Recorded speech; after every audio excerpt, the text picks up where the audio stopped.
Waktu yang Oh. lama, apalagi kalau maskernya itu terlalu ketat. Mesni ini salah satu bentuk daripada si akne mekanika.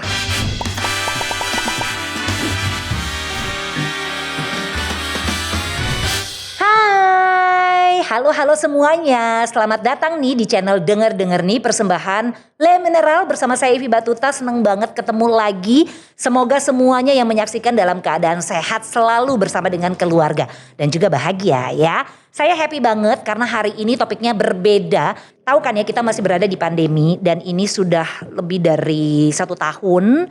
Dan salah satu protokol kesehatan adalah mewajibkan kita memakai masker. Nah, rupanya saya juga udah cek-cek, teman-teman saya juga banyak yang mengalami hal serupa. Nih, apa sebenarnya bahan maskernya? Atau apa sih yang menyebabkan kita tuh bisa jadi jerawatan pada saat pandemi ini dan pada saat kita mempergunakan masker. Nah, untuk itu teman-teman ya, saya nanti mau ngobrol sama seorang dokter yang bisa menjelaskan kepada kita mengenai ini. Adalah Dr. Liza Devianti Hadiwijaya MMM Farm. Dan Dr. Liza adalah pemilik dan juga pimpinan klinik Graha Estetika Dr. Liza Habun. Anggota aktif dari Ikatan Dokter Indonesia, Perhimpunan Dokter Umum Indonesia (PDUI), Ikatan Dokter Laser Indonesia (IKLASI), Persatuan Akupunktur Seluruh Indonesia (PAKSI), dan masih banyak organisasi lainnya. Dokter Liza, halo. Halo juga. Nah, kita mesti tanya dan konfirmasi nih dari dokter. Jadi dengar-dengar nih memang pemakaian masker ini bisa memicu kita jerawatan. Betul sekali Mbak Ivy. Betul.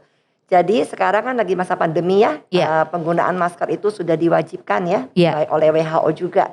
Jadi ada istilah katanya dalam pakai masker itu harga mati, tidak pakai masker bisa mati. Aduh, serem banget. Lu amit-amit. Betul ya. Nah, jadi kita sekarang definisikan dulu ya. Jadi mesni ini apa sih artinya ya? Jadi itu adalah istilah umum Mbak Ivy untuk berbagai kondisi kulit yang terjadi karena pemakaian masker atau penutup wajah, ya kan istilah gitu.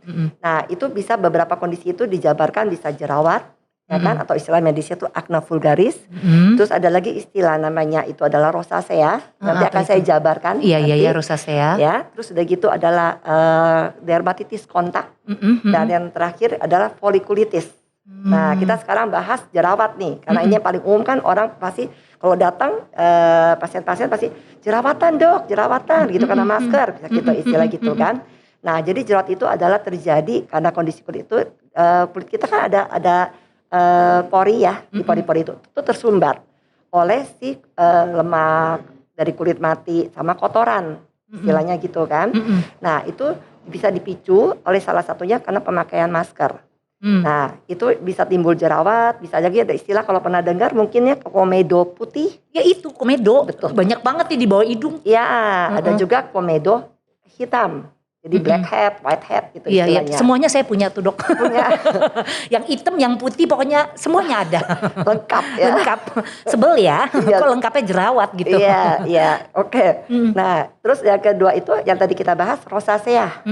Jadi rosacea itu bisa kalau kita memakai masker itu kondisi kulit itu kayak ke sensitivitas itu bisa flare up jadi kemerah-merahan. Nah, satu lagi yang kita bilang dermatitis kontak. Nah, pasti tahu dong itu karena kontak.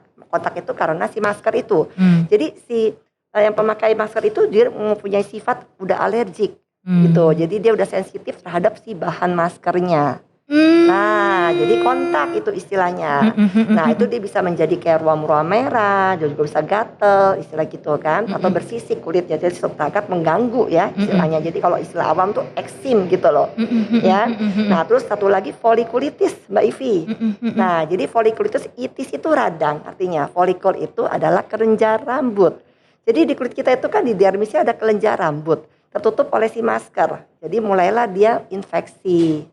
Ya dari si bakteri ya, jadi bakteri ini benar-benar sangat mengganggu sampai si folikel rambutnya juga kena tuh. Nah, cirinya tuh bisa seperti jerawat, baby, bisa juga nyeri, bisa juga bengkak. Tunggu dok, ini yang menjadi rasa penasaran saya adalah gitu kan, misalnya ada bakteri, tapi kan sebelum kita pagi beraktivitas kan kita udah bersih-bersih Cuci dulu muka, gitu, terus nggak kena debu, malah sebenarnya kita ibaratnya tutupin gitu, kenapa jadi malah apa tadi istilahnya maskne ya? Betul. Itu kenapa bisa jadi kayak begitu? Ya, individu itu udah mempunyai sifat kulitnya emang sudah rentan. Misalnya dia sudah punya jerawat satu. Dia udah punya istilahnya sensitivitas istilahnya. Jangan lupa kita bahan masker itu kan berbagai macam-macam. Ada bahan masker yang misalnya istilahnya dari bahan sintetis, ya kan? Atau yang panas, yang bahannya kasar.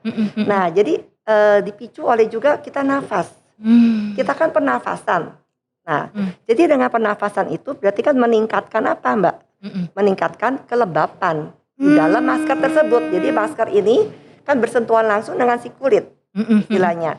Jadi dia meningkatkan kelembapan. Nah, dengan meningkatkan kelembapan karena proses pernafasan, terus jangan lupa juga tadi Mbak bilang saya nggak keringetan, tapi ada juga orang yang tetap beraktivitas di luar. Oh, Dia keringetan. Iya. Ya, nah, jadi si panas kelembab yang tinggi itu, yang kelembapan tinggi gitu ya. betul, itu tempat media yang paling bagus buat apa? Buat si bakteri.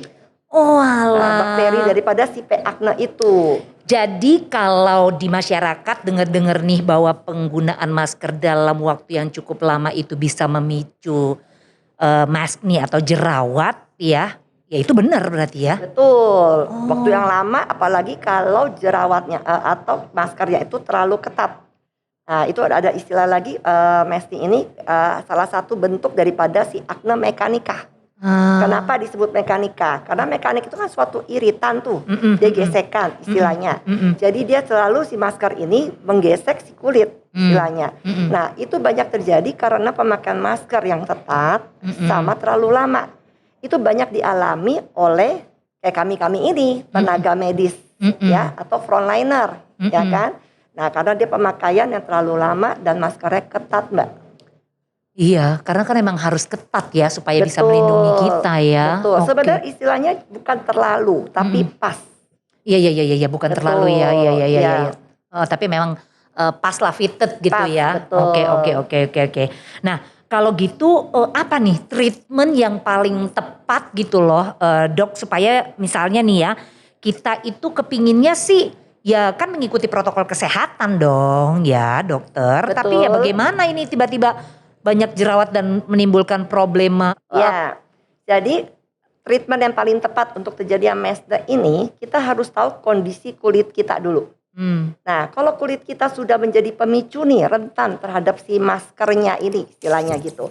Misalnya kulitnya udah gampang sensitif, udah ada jerawatannya, udah ada rosaceanya, udah ada riwayat alergi terhadap bahan masker yang tertentu nih istilahnya. Itu hindari, jangan pakai bahan kain yang sifatnya sintetik atau polyester, ya kan? Bahan kalau bisa cari bahan katun yang lembut. Kan kita kan disarankan harus 3 ply ya, 3 lapis. Jadi dalamnya itu carilah yang istilahnya bisa untuk ke respirasinya, untuk yang pernafasannya lebih enak. Jangan sampai yang malah menimbulkan panas. Jadi prinsipnya jangan sampai merangsang kelembapan meningkat. Nah, itu dulu yang harus tahu. Jadi cari yang lembut, istilahnya bisa dari bahan sutra. Itu kalau kita ngomong dari bahan kain ya. Nah, tapi kalau misalnya dia sudah sangat sensitif nih, istilahnya gitu, udah nggak bisa lagi kontak dengan si masker kain, kan bisa sekarang ada pilihan nih. Yang harganya juga sekarang udah nggak mahal ya. Masker yang sekali pakai, masker medis. Nah, itu kita bisa pakai. Nah, terus ingat untuk pencegahannya terapinya itu kalau sudah pakai masker, ya misalnya itu 4 jam langsung harus buang. Kalau masker medis. Nah, kalau masker kain, cara pakainya adalah setelah kamu udah kotor, udah basah, ya kan, atau 4 jam, itu segera dicuci. Jadi gantilah dengan masker kain yang baru. Dan jangan lupa, ada satu lagi pesan yang penting. Tangan jangan iseng. Nah, itu kalau cewek itu ya, kalau nggak sentuh-sentuh tuh. Kayaknya kalau kayaknya gimana gitu ya. Ada yang kurang. Ada yang kurang nah, gitu. Nah, itu di stop. Jadi nggak boleh lagi. Jadi kalau setiap sentuhan itu namanya tuh adalah juga mekanik. Nah, jadi cuma disentuh kalau lagi saat mencuci wajah. Dok, dengar-dengar nih memang sebetulnya penggunaan masker ini tuh harus ada durasinya gitu ya. Betul. Maksudnya wajib. Berarti kita yang make tuh nggak boleh seharian itu doang gitu ya. Maksudnya Betul, satu masker doang. betul. Jadi gimana sih dok? Nah, itu aturan mainnya pakai masker ini? Ya, jadi kita ada aturan mainnya nih, ya kan? Kalau masker kain, istilahnya segera ganti kalau sudah basah. Basah itu kan bisa dalam arti kan karena keringetan atau karena terpercik, misalnya gitu kan udah. Jadi langsung ganti. Jadi kita mesti bawa kain pengganti, ya kan? Nah terus kalau sudah pulang ke rumah segera cuci. Nah cucinya juga ada syarat nih, cucinya dalam air panas. Karena air panas itu bisa membunuh si bakteri. Terus langsung keringkan sampai tuntas, baru pakai lagi. Itu berlaku untuk masker kain, ya.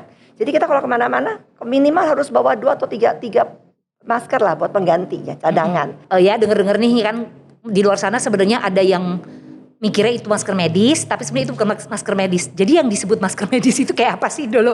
Ini mungkin bisa tanya ke dokter langsung. Kalau masker medis itu kan ada levelnya juga ya. Jadi ada dari masker bedanya, ya kan yang warna hijau atau ini. Nah terus ada lagi masker yang istilahnya udah meningkat lagi nih. Ya istilahnya ada KN95, ya kan ada N95, ada lagi yang berupa respirator. Ya tapi biasanya untuk yang kita bukan medis, ya kan cukuplah pakai sampai ke KN lah kali ya. KN95 cukup ya. Karena kalau N itu kan sampai ketat sekali ya. Itu bisa aja pakainya frontliner atau pakai tenaga medis, istilahnya begitu. Nah untuk cari kasar atau nggak kasarnya gini, ya kita harus pintar-pintar gitu loh. Istilahnya, jadi kita carilah yang benar-benar emang dia bermutu baik. Iya. Jadi kalau kita lihat misalnya medis kok, tapi kok kasar banget ya, gitu loh. Nah mungkin bisa tahu itu asli atau tidak aslinya. Nah mungkin untuk asli atau tidak aslinya juga bisa kita ini kali ya lihat izinnya gitu kali ya kan dok. Gitu. Karena kan kita kalau udah merek-merek tertentu itu kan pasti harus ada izin. Iya tuh teman-teman. Kan sekarang yang gini ditulis ini tipe ini. Nah, tapi modelnya aja sama. Iya. Nah tapi izinnya izin edarnya kok tidak ada gitu ya. Nah jadi teman-teman semua tuh ya, jadi jangan kita berpikir bahwa oke, tapi ini kan pakai maskernya kayaknya udah bagus banget. Nah benar-benar bagus apa enggak ayo. Modelnya cantik gitu kan. Iya kan, benar-benar bagus apa enggak ayo, itu benar-benar sudah lolos ya izin edar belum gitu misalnya. Iya kan gitu, jadi emang benar-benar masker medis apa enggak. Karena kalau masker medis sih rasa-rasanya harusnya lebih aman buat yang kulit sensitif ya gitu ya. Karena kan kita menentukan levelnya berapa ply itu kan benar-benar harus ada izin edar ya sesuai ya. Jangan dibilang tebel atau yakin itu berapa ply, belum tentu. Siapa tahu itu juga emang bahannya aja yang tebel gitu loh. Iya. Mantep deh ngobrol sama Dokter Lisa, thank you so much. Makasih sama-sama, senang juga. Aduh akhirnya nih keresahan soal masker ini terjawab sudah. Jadi yang penting teman-teman tahu ya bahwa memang ternyata penggunaan masker memang bisa memicu maskne gitu, itu jelas gitu ya. Karena memang tapi ya sekali lagi nih rupanya kulit kita memegang peranan. Jadi kalau kulit kita super sensitif ya memang pasti akan jadi mudah stimulasi.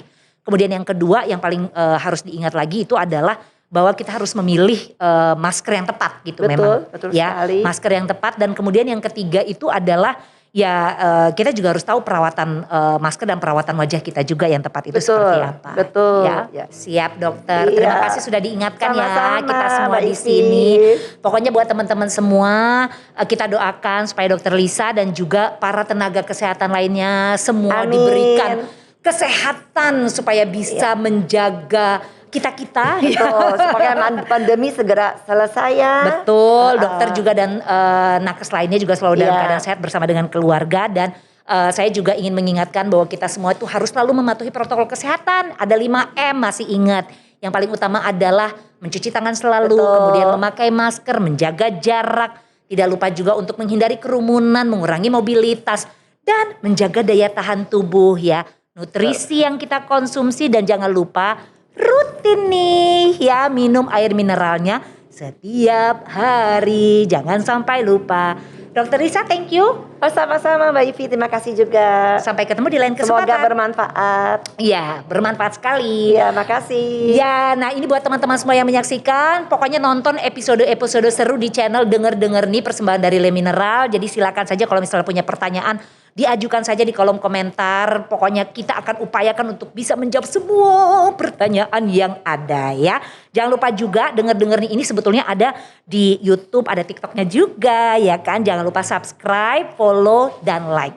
Saya Ivi Batuta, sampai jumpa. Dah.